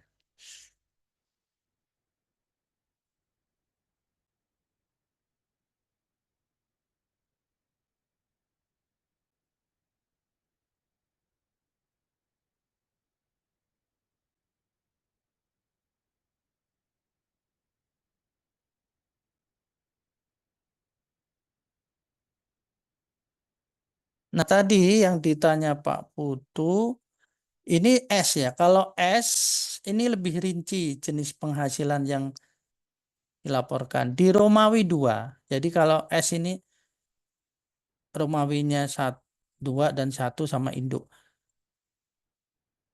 Ini bagian A Romawi 2. Penghasilan yang dikenakan PPh final atau bersifat final.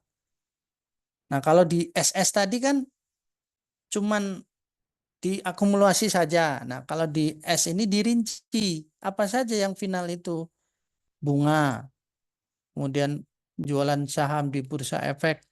Pak, jadi kita harus hafal ya, nggak hafal di luar kepala, tapi kita bisa buka buku ya. Ini hadiah undian final, pesangon tunjangan hari tua yang dibayar sekaligus. Nah ini tadi honorarium atas beban APBN APBD. Kalau tadi Pak Putut dipanggil sebagai narasumber oleh kementerian. Nah, kementerian itu berarti untuk bayar honor Pak Putu tadi dari APBN APBD. Maka itu final. Harusnya sih dapat bukti potong juga. Kwitansinya dilihat Pak nanti berapa persen. Jadi memang kalau instansi pemerintah ya, kementerian atau yang lain, pemeriksaannya itu kan harus menyeluruh karena sesama plat merah karena kementerian. Menyeluruh itu ada pemeriksaan dari BPK, BPKP, kemudian pajaknya termasuk di dalamnya.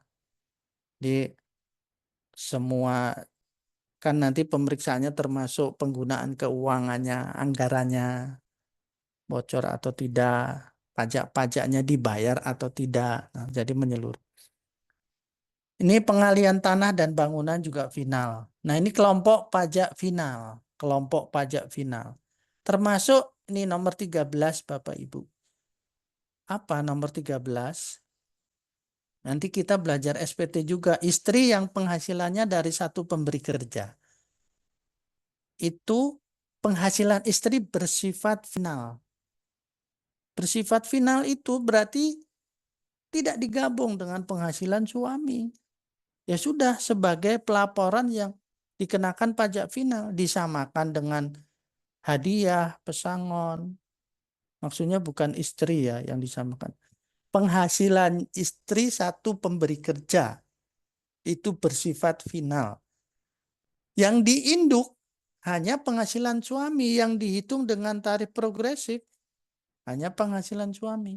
PTKP-nya juga K garis miring tanggungan, tidak ada I-nya. Karena penghasilan istri tidak digabung. Nah, ini yang dimaksud penghasilan istri tidak digabung. Masuknya di Romawi 2 kalau 1770. S ya, 1770 S, sorry. Oke, ini nanti kita pelajari kita balik lagi di modul ya, sambil Bapak Ibu silahkan ditanya-tanya terus ya. Kadang-kadang di modul tidak dibahas ya, tapi kesehariannya Bapak Ibu sering ketemu. Nah, ini 1770 tadi ada Mbak Sopo ya nanya. Anissa ya. Oh iya, Anissa. Kalau nanti ada PH atau MT, nanti ada lampiran untuk PH atau MT-nya. Ini 1770 S, Bapak Ibu. Ini contoh soal, ya, contoh soal PPH orang pribadi non karyawan. Non usahawan dalam kurung karyawan. Ini 1770 S. Penghasilannya lebih dari 60 bruto ya. 1 atau lebih. Jadi kalau penghasilannya dari 2 pemberi kerja pakai S. 3 pemberi kerja pakai S. 1 pemberi kerja tapi lebih dari 60 juta ya pakai S. Kemudian dari penghasilan lainnya dari final. Wahyu Setiawan, karyawan. Nah, ini PTKP-nya Bapak Ibu. Istrinya ibu rumah tangga. Kemudian ini Mbak Anissa nanya, Pak, kalau dokter kerja di RS, oke. Tapi juga bukan praktek di rumah, termasuk pekerjaan bebas atau tidak? Tidak, Mbak Anissa.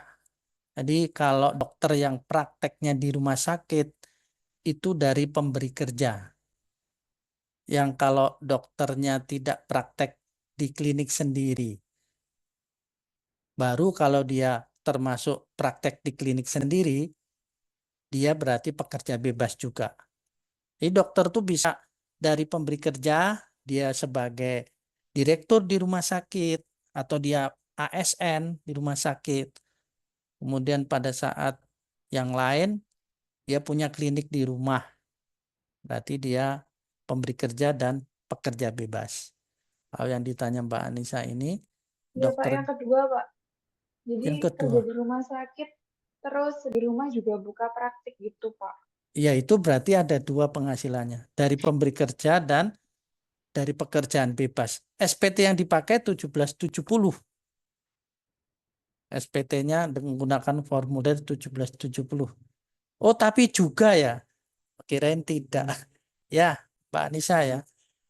Jadi kalau penghasilannya dari pekerja bebas dan dari pemberi kerja yang dipakai 1770. Jadi nanti ada 2. Yang satu kalau dari pemberi kerja itu pakai PP 21 dipotong.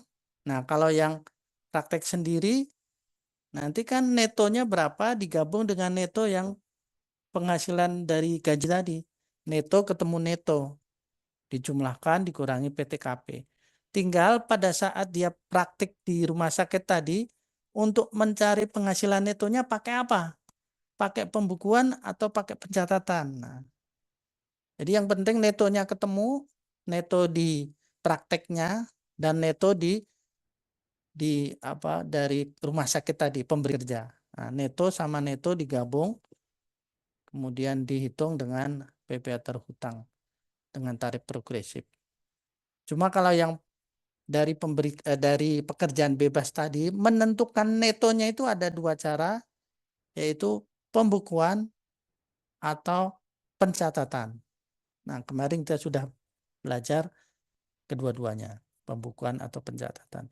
Kalau neto dari pemberi kerja itu gampang kan, ada di bukti potong.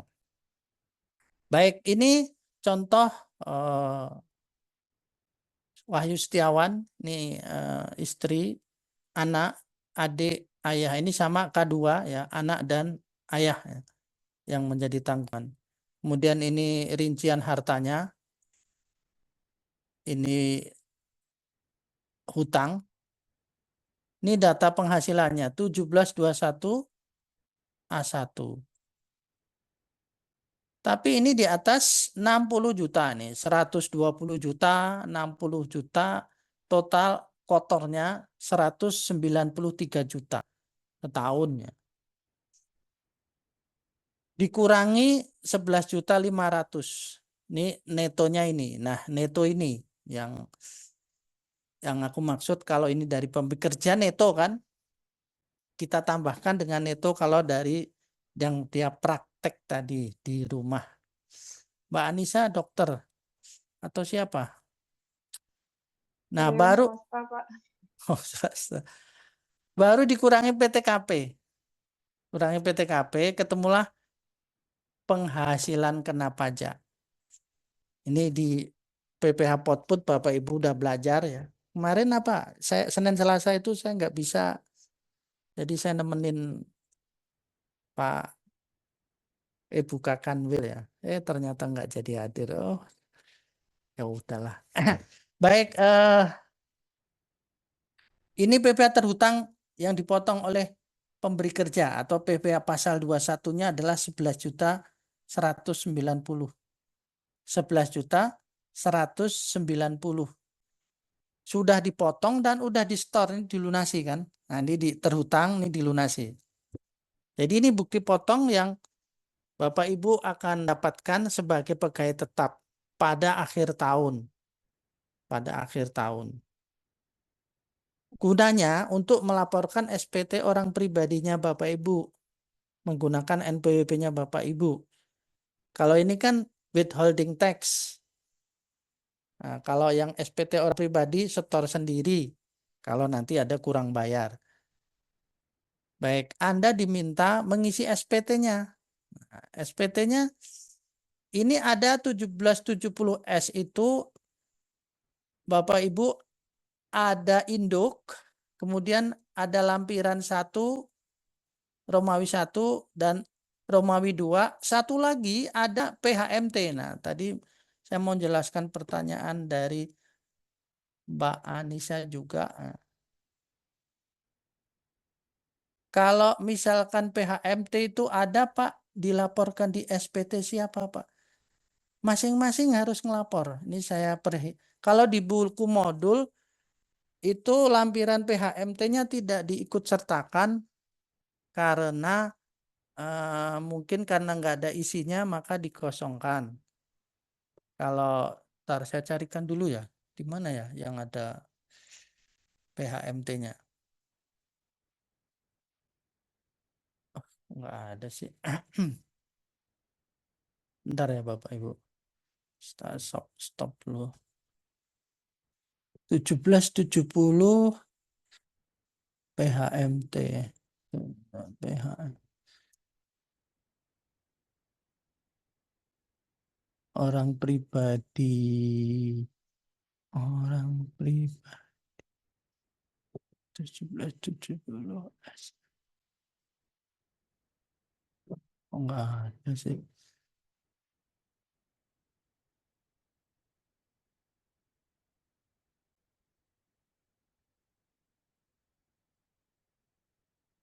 Oh, yang dicontoh kemarin ya. Jawaban latihan soal ini. Oh ya, ini 1770. Bentar ya Bapak Ibu, saya carikan dulu. Oh ini.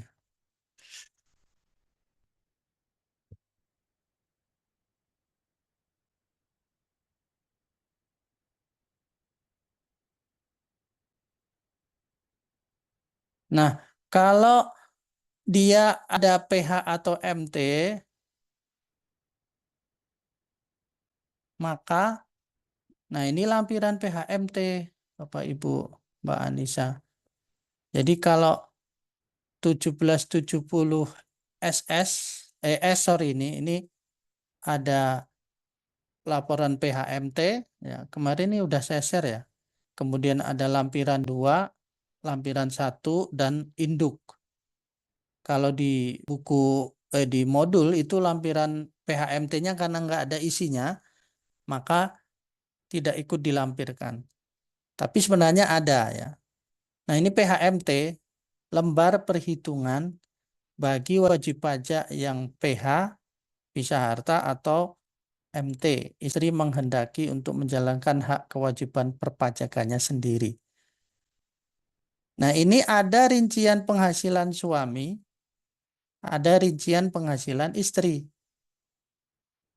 Dari mana? Dari semua jenis penghasilan. Dari usaha, dari pekerjaan, kemudian ini lainnya luar negeri. Ini total penghasilan. Nah ini total penghasilan. Jumlah penghasilan neto ya, neto ya. Jadi neto, sesama neto. Sesama neto. Jadi sudah dikurangi pengurang. Nah, PTKP-nya ini PH MT, cirinya adalah PTKP-nya K garis miring. I garis miring berapa yang menjadi tanggungan. Ini contohnya 2. Jadi ini penghasilan neto gabungan, ini PTKP gabungan. Nah, kalau tidak digabung, berarti ini kosong. Nah, kalau penghasilan istri dianggap final atau bersifat final tadi, ini kosong, nggak ada isinya. Nah, di modul memang tidak dilampirkan karena nggak ada isinya tadi. Nah, ini adanya di SPT siapa? SPT suami dan SPT istri. Dua-duanya ada. Tinggal nanti porsinya ini, ya ini porsi suami, ini porsi istri. Nah, ini Pak Ijo, ini suami, Pak Inem, ini istri. Ini Pak Ijo. Jadi lampiran PHMT ini ada di 2 SPT, suami atau istri, dan sama kan. Tinggal nanti porsinya ini aja. Ini kan ada tulisannya yang kecil di bawah itu. Pindahkan nilai ini pada bagian SPT suami. Nah, ini SPT suami. Kemudian yang ini SPT istri. Jadi memang ada.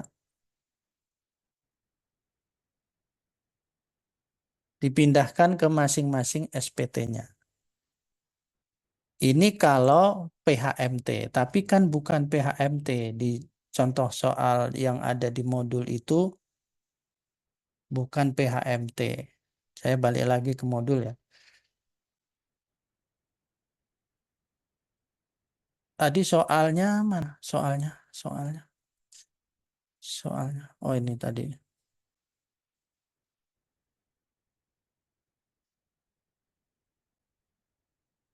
Kok ini yang SS.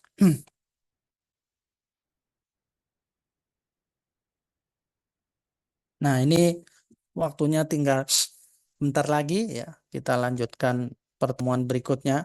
Jadi 1770S itu nanti ada attachment yang harus dilampirkan, yaitu bukti potong 1721 atau 1721A1 atau A2. Kalau SS itu nggak ada yang di-upload. Nggak ada yang di-upload untuk DJP online-nya, untuk elektronik SPT-nya. Kalau S ada yang di-upload. Apa yang di-upload? Bukti potong ini. 1721 A1 atau A2 ini nanti di-upload, ikut di-upload. Nah, ini kan di-upload. Kita ngisi itu ininya 1770S. Sebelum ngisi induk, kita ngisinya dari lampiran Romawi 2 dan 1. Kalau PHMT kosong ya. PHMT karena ini bukan PHMT. Romawi 2 isinya apa? Yang dikenakan pajak final tadi. Termasuk istri yang penghasilannya dari satu pemberi kerja tadi. Final. Jadi ini kelompok penghasilan dikenakan pajak final. Angka 1 sampai dengan 14. Nah, 14 ini, nomor 14, itu yang menggunakan tarif UMKM. Mengisinya di sini aja. Berapa omset setahun, berapa pajak yang di-store. Penghasilan lain yang dikenakan pajak final dan atau bersifat final. Dividen yang diterima orang pribadi itu final 10%. Kalau atas dividen itu tidak diinvestasikan. Tapi kalau diterima orang pribadi dan diinvestasikan, maka bukan objek pajak. Oke ya, Romawi 2 bagian A itu yang dikenakan pajak final atau bersifat final. Bagian B, harta. Bagian B, harta. Termasuk ini kode harta, ya. Nama harta, tahun perolehan, harga perolehan. Ini keterangan boleh diisi, boleh tidak. Misalnya keterangan diisi rumah tinggal atas nama istri. Boleh ya diisi. Kemudian sepeda motor BPKB atas nama istri. Semua atas nama istri. Sayang sama istrinya. Tabungan juga. Kalau misalkan pisah harta, berarti nanti masing-masing melaporkan hartanya. Kan ada yang dalam perjanjian pernikahan itu mengadakan termasuk perjanjian pisah harta. Jadi nanti harta gonikin itu nggak ribut kalau mau bagi. Bagian C-nya adalah hutang. Hutang, ya. Berhutang. Jadi ini kode, nih nama pemberi pinjaman, alamat, tahun, jumlah. Nah, kalau ini, nah yang Bapak Ibu, ini historical cost ya, historical cost ya. Jadi dicatat dengan nilai perolehan sama terus 2021 sekian, 2023 sekian. Kalau tabungan ya tergantung nominalnya kan. Sepeda motor juga terus, bukan fair value. Bedanya dengan akuntansi komersil. Itu mencatatnya fair value. Kalau bank ya, kalau hutang ya ada pelunasan ini berkurang lah. Ini kondisi per 31 Desember tahun yang bersangkutan. Kemudian ini yang daftar susunan anggota keluarga. Pak, ini kok dicatat semua? Nggak apa-apa juga sih. Kalau mau dicatat yang ditanggung juga nggak apa-apa. K2 kan berarti anak sama ayah aja nih. Ini adik nggak usah ditulis pun nggak apa. Adik membantu. Ini Romawi 2. Romawi 1 apa isinya? Nah, ini Romawi 1 isinya penghasilan neto dalam negeri lainnya. Penghasilan yang bukan objek pajak. Kalau Romawi 2 tadi dikenakan pajak final, Romawi 1 bukan objek pajak. Romawi 3 bukti potong atau withholding tax yang akan dikreditkan menjadi pengurang. Berarti PPh pasal 21. Ini ada penghasilan lainnya. Kok bunga bukannya final, Pak? Bunga kalau bank, nah final. Ini mungkin bunga jaminan hutang, misalkan pinjam meminjam antara perusahaan atau perusahaan dengan pemegang saham. Nah, itu kan tidak lewat bank. Nah, di situ kalau ada muncul bunga ya objek pajak. Kalau di perjanjian hutang piutang itu ada bunga ya objek pajak dan tidak final. Kalau tidak final berarti tarif progresif, Pak. Iya, nanti ini ditambahkan dengan penghasilan dari pekerjaan tadi. Royalti juga, sewa yang bukan final ya, sewa mesin, sewa kendaraan, nah itu tidak final. Walaupun dia objek PPh 23 dipotong 23, tapi penghasilannya itu dikelompokkan lagi dengan penghasilan yang dikenakan pajak tidak final. Nanti yang sudah dipotong PPh 23-nya menjadi kredit pajak. Royalti kan juga objek 23 kan. Royalti. Kemudian penghargaan undian, keuntungan penjualan harta dan penghasilan lainnya. Ini penghasilan lain. Jadi kan kelompoknya tadi kan yang tidak final tuh ya. Penghasilan dari usaha atau pekerjaan bebas satu. Yang kedua penghasilan dari pemberi kerja. Yang ketiga penghasilan lainnya. Nah ini penghasilan lainnya. Keempat nanti penghasilan dari luar negeri. Penghasilan lainnya. Pak, saya sekali-kali jual lukisan ya, penghasilan lainnya. Kalau memang ada penghasilan lainnya. Nah, yang B, bagian B ini kan baru bagian A. Ini yang bukan objek pajak. Apa saja bukan objek pajak? Ada bantuan, hibah, sumbangan, warisan, bagian laba yang tidak terbagi atas saham, klaim asuransi, kesehatan, kecelakaan, beasiswa. Nah, beasiswa yang bukan objek pajak itu adalah kalau beasiswanya diterima oleh orang lain. Misal perusahaan memberikan beasiswa, diberikan kepada orang lain. Kalau beasiswanya kepada karyawan, kepada pengurus, kepada pemegang saham yang masih ada hubungan usaha pekerjaannya, itu termasuk objek pajak. Kalau beasiswanya diterima oleh yang mempunyai hubungan istimewa.